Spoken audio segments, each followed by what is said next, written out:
اوه باللوك، لا لا لا صابغ، لا والله. ايوه بس هذا اللوك على الخفيف، هذا أوه. على الخفيف، هذا على الماشي هذا يسموه.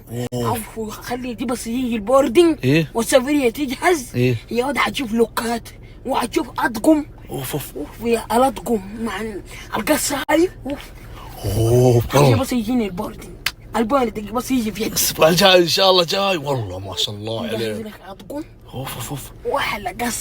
ايه والله ما شاء الله عليك يا اخي. انت لك اسم غير، ايش سموك ايش سموك؟ يسموني إيه؟ ابو استمتاعية السفر مع إيه؟ القصات مع ايش؟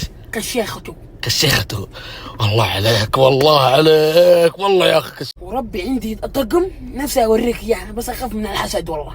نفسي اطلعه كذا البس بس اخاف من الحسد. هذا حق ايش، سفريات ولا؟ يا ولد هذا سفريات، انا من هنا لين نوصل ايه اقعد لي 3 ايام. وش الطقم؟ الطقم مرة لوك مرة. خاف يحسدوني والله. طقم لا طقم كم اخذته كم؟ رخيص كم؟ 160. اوف شكله بس طقم. الطقم ليه برا؟ يعني ليش بتاخذ، يعني ليش بتاخذ اطقم من الفي وكوتشي؟ في كوتشي طقم خايس، ملابسهم خايسه، هذول كلها غاليه، ملابسهم رخيصه وغاليه. ما ادري كيف الناس يشتروها.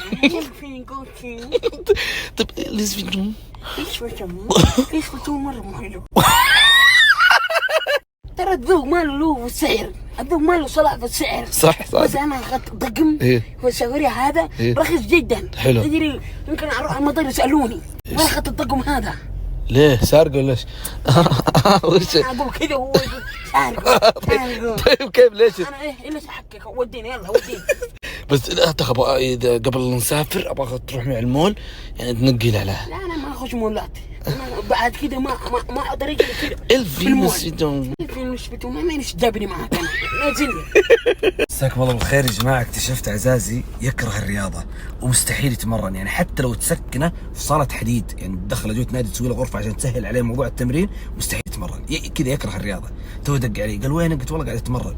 قال مجنون انت تتمرن على جوع كذا العضله تموت. وش الزرعه هي العضله تموت؟ من وين جاب المعلومه هذه؟ جيب دليل عطني عشان اشوفه في جوجل يوتيوب. قال لي لا واحد مدرب قال لي اياها وقال لي لا تقول لاحد عشان ما يجي يتمرن، او على بالي اني بقول له تعال تمرن معي. قلت طب لا انا ما تمرنت على جوع، يعني اخذت موزه ومويه وتمرنت. قال لي لا ما ينفع كذا، لازم تدق حبه مع الرز بعدين تتمرن. يكره الرياضه، يعني انا ما ادري ايش خلاني اسوي معاه نادي رياضي، والله واضح هي من البدايه. والله